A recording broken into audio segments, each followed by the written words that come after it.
Hello friend, welcome to my channel Avinash sir competition classes. तो चलिए लेकर आया हूं मैं आप लोगों के लिए GK GS test with discussion. 50 question इसके पहले मैं आप लोगों को इसके पहले वाले वीडियो में दे चुका हूं। तो चलिए 51 नंबर प्रश्न से शुरू करते हैं। 51 नंबर प्रश्न, पृथ्वी की कक्षा में स्थापित होने वाला पहला कृत्रिम उपग्रह कौन सा था? ए ऑप्शन में दिया है मैरिनर, बी ऑप्शन में दिया स्पुतनिक एक, सी ऑप्शन में दिया हब्बल, डी ऑप्शन में दिया अपोलो। तो 51 नंबर का आंसर होगा बी। 51 नंबर का आंसर होगा बी, स्पुतनिक प्रथम। चलिए इसका डिस्कशन कर देते हैं आप लोगों को ताकि समझ में आ जाए। तो पृथ्वी की कक्षा में स्थापित होने वाला कृत्रिम उपग्रह स्पुतनिक प्रथम है। 4 अक्टूबर 1957 को स्पुतनिक 1 का पूर्व सोवियत संघ द्वारा अंतरिक्ष में प्रमोचित सबसे पहला उपग्रह है। स्पुतनिक प्रथम सोवियत संघ का कृत्रिम उपग्रह है। मैरिनर संयुक्त राष्ट्र अमेरिका का कृत्रिम उपग्रह है। अपोलो द्वितीय संयुक्त राष्ट्र अमेरिका का कृत्रिम उपग्रह है। आर्यभट्ट भारत का पहला कृत्रिम उपग्रह है। 52 नंबर प्रश्न, हाल ही में किस मशहूर फोटोग्राफर का 16 अगस्त 2017 को नई दिल्ली में निधन हो गया? ए ऑप्शन में दिया है विनोद सिंह, बी ऑप्शन में दिया एस पॉल, सी ऑप्शन में दिया रघु राय, डी ऑप्शन में दिया मुकेश गुप्ता। तो 52 नंबर का आंसर होगा बी, एस पॉल। हाल ही में किस मशहूर फोटोग्राफर का 16 अगस्त 2017 को नई दिल्ली में निधन हो गया? तो आंसर होगा बी, एस पॉल।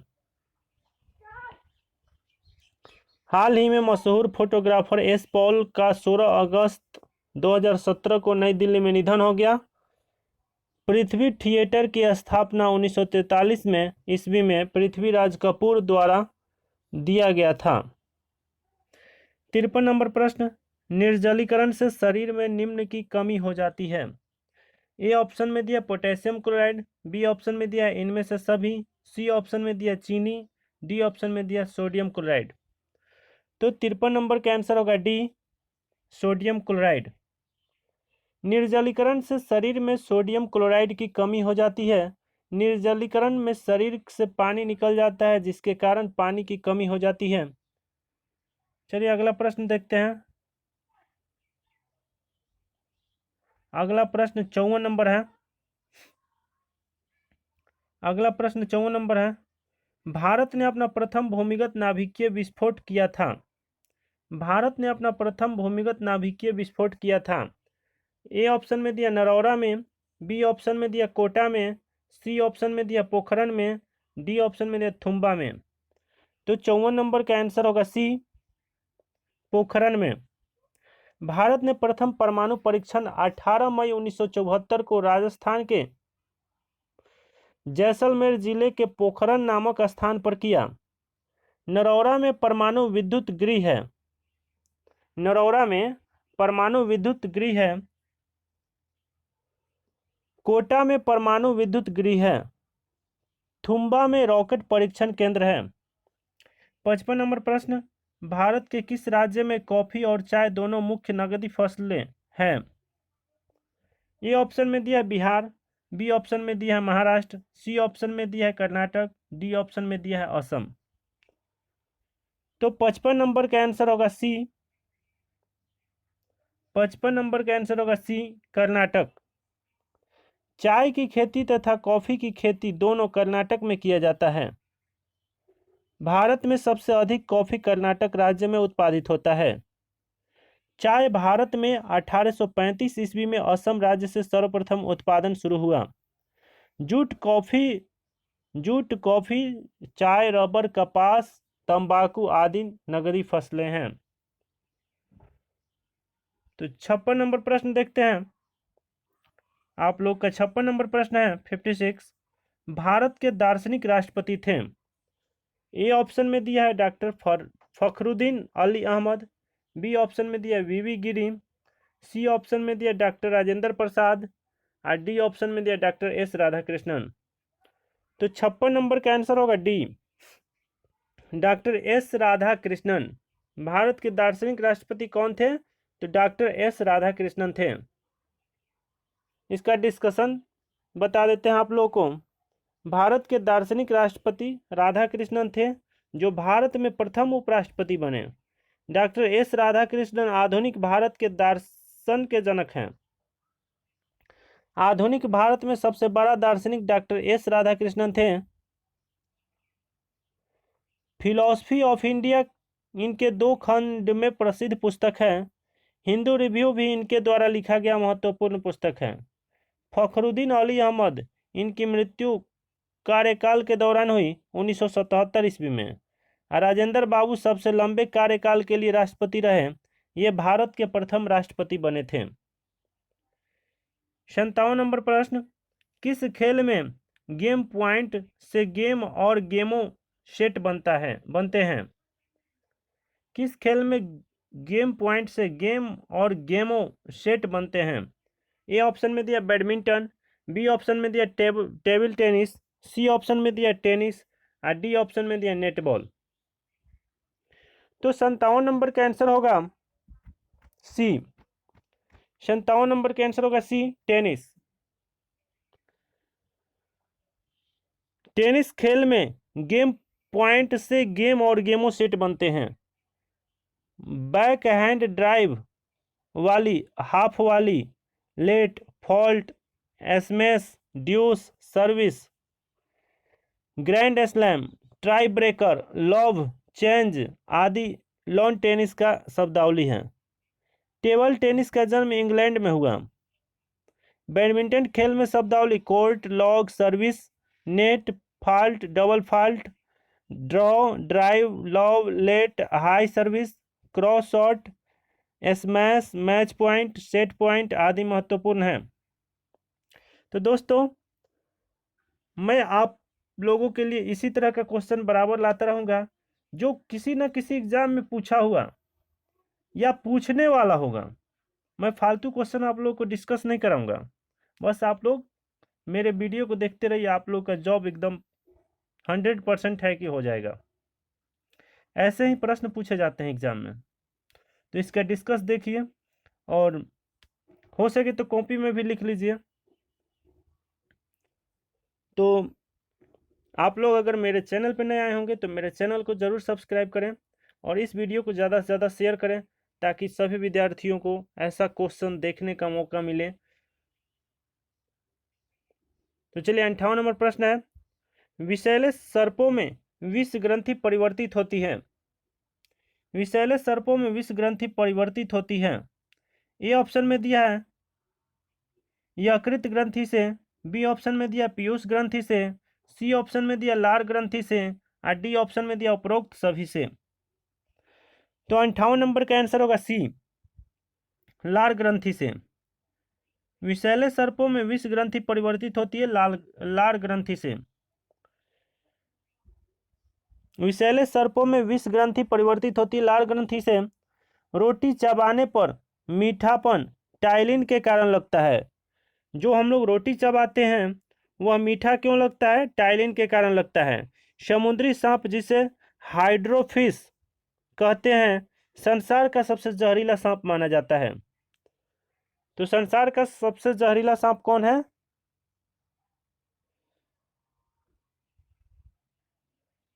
समुद्री सांप, जिसे हाइड्रोफिश कहते हैं। लार ग्रंथि से टाइलिन, मल्टोज निकलता है। पीयूष ग्रंथि, यह मस्तिष्क में पाया जाता है। 59 नंबर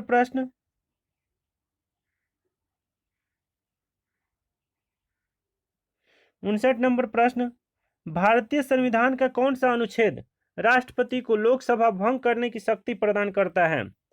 तो ए ऑप्शन में दिया अनुच्छेद 82, बी ऑप्शन में दिया अनुच्छेद 84, सी ऑप्शन में दिया अनुच्छेद 85 और डी ऑप्शन में दिया अनुच्छेद 90। तो 59 नंबर का आंसर होगा सी। 59 का आंसर होगा सी, अनुच्छेद 85। राष्ट्रपति लोकसभा को अनुच्छेद 85 के तहत भंग करता है। राष्ट्रपति लोकसभा को अनुच्छेद 85 के तहत भंग करता है। राष्ट्रपति लोकसभा का भंग प्रधानमंत्री के संस्तुति पर करते हैं। राष्ट्रपति अल्पमत या काम चलाऊ प्रधानमंत्री के सिफारिश पर लोकसभा भंग करने के लिए बाध्य नहीं है। लोकसभा के सत्र को आहूत और सत्रावसान भी राष्ट्रपति द्वारा किया जाता है। तो चलिए 60 नंबर प्रश्न देखते हैं। निम्नलिखित में से कौन सी पर्वत श्रेणी सबसे पुरानी है? ए ऑप्शन में दिया हिमालय, बी ऑप्शन में दिया अरावली, सी ऑप्शन में दिया नीलगिरी, डी ऑप्शन में दिया सतपुरा। तो 60 नंबर का आंसर होगा बी, अरावली पर्वत। भारत की सबसे पुरानी पर्वत श्रेणी अरावली है। अरावली की सबसे ऊंची चोटी गुरु शिखर है। हिमालय पर्वत मोरदार या वलित है। नीलगिरी भी भंसोत्थप पर्वत है। नीलगिरी भंसोत्थप पर्वत है, भ्रंशोत्थ पर्वत है। 61 नंबर प्रश्न, किस संवैधानिक संशोधन बिल द्वारा भारत में मतदान की आयु 21 साल से घटाकर 18 साल कर दी गई थी? 61 नंबर प्रश्न, किस संवैधानिक संशोधन बिल द्वारा भारत में मतदान की आयु 21 साल से घटाकर 18 साल कर दी गई थी? ए ऑप्शन में दिया 48वां, बी ऑप्शन में दिया 57वां, सी ऑप्शन में दिया 61वां, डी ऑप्शन में दिया 63वां। तो 61 नंबर का आंसर होगा सी। 61 नंबर का आंसर होगा सी, 61वां। 61वां संवैधानिक संशोधन बिल द्वारा भारत में मतदान की आयु 21 साल से घटाकर 18 साल कर दी गई थी। अनुच्छेद 326 के द्वारा वयस्क मताधिकार का प्रावधान किया गया है। 61वां संविधान संशोधन 1989 में किया गया है। 63वां संविधान संशोधन 1990 में किया गया।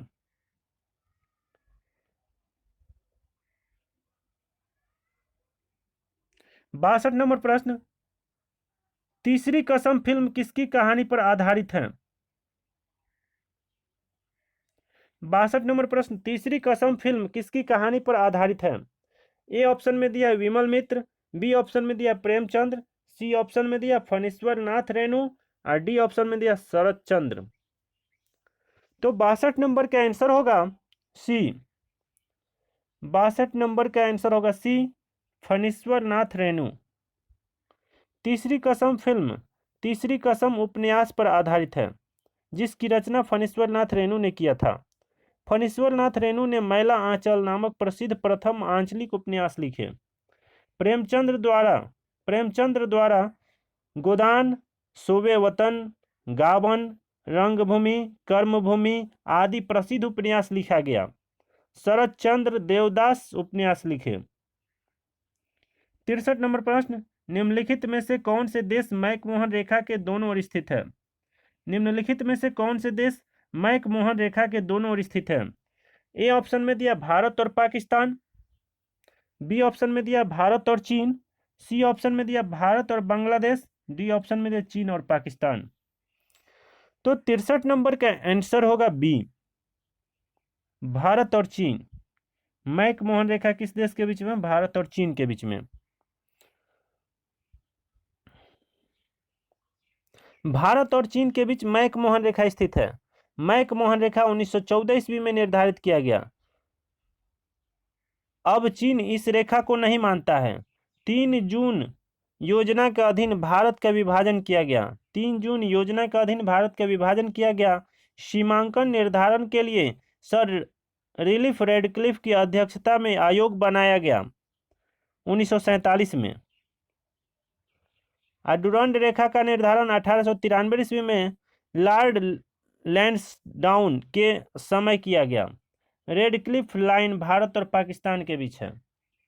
रेडक्लिफ लाइन भारत और पाकिस्तान के बीच, मैकमोहन रेखा भारत और चीन के बीच। याद कर लीजिए इसको, दोनों को बराबर क्वेश्चन पूछा जाता है। रेडक्लिफ लाइन भारत और पाकिस्तान के बीच, मैकमोहन रेखा भारत और चीन के बीच। इस समय दोनों देश से तनाव चल रहा है, हम लोग के देश का, भारत का, चीन और पाकिस्तान दोनों से। तो इसलिए यह दोनों याद कर लीजिए। हो सकता है अगले एग्जाम में पूछ दें कि भारत और चीन के बीच में कौन सी रेखा है? मैकमोहन रेखा। भारत और पाकिस्तान के बीच कौन सी रेखा है? रेड क्लिफ रेखा। 64 नंबर प्रश्न, महात्मा गांधी ने अपना रंगभेद के विरुद्ध आंदोलन कहाँ शुरू किया गया था? महात्मा गांधी ने अपना रंगभेद के विरुद्ध आंदोलन कहाँ शुरू किया था? ए ऑप्शन में दिया है चंपारण, बी ऑप्शन में दिया है जोहान्सबर्ग, सी ऑप्शन में दिया है नाटाल और डी ऑप्शन में मुंबई। तो 64 का आंसर होगा सी। 64 का आंसर होगा सी, नाटाल। महात्मा गांधी दक्षिण अफ्रीका के नाटाल प्रांत से रंगभेद के विरुद्ध आंदोलन चलाए थे। महात्मा गांधी 1907 ईस्वी में रंगभेद नीति का सर्वप्रथम विरोध दक्षिण अफ्रीका का नाटाल प्रांत में किया गया। भारत में गांधी जी द्वारा सर्वप्रथम सत्याग्रह चंपारण में किया गया। चंपारण में 1917 ईस्वी में गांधी जी ने तीन कठिया पद्धति को समाप्त करने में सफलता पाई। भारत में ऑल इंडिया लेवल का प्रथम आंदोलन गांधी जी द्वारा 1919 ईस्वी में रॉलेट एक्ट के विरोध में किया गया। भारत में ऑल इंडिया लेवल का प्रथम आंदोलन गांधी जी द्वारा 1919 ईस्वी में रॉलेट एक्ट के विरुद्ध में किया गया।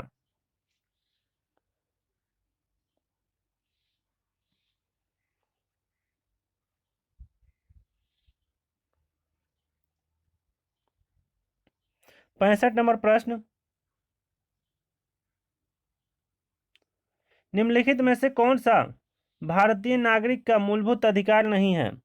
निम्नलिखित में से कौन सा भारतीय नागरिक का मूलभूत अधिकार नहीं है? ए ऑप्शन में जायदाद का अधिकार, बी ऑप्शन में अभिव्यक्ति का अधिकार, सी ऑप्शन में वोट का अधिकार और डी ऑप्शन में चुप रहने का अधिकार। तो 65 का आंसर होगा ए, जायदाद का अधिकार। निम्नलिखित में से कौन सा भारतीय नागरिक का मूलभूत अधिकार नहीं है? तो जायदाद का अधिकार।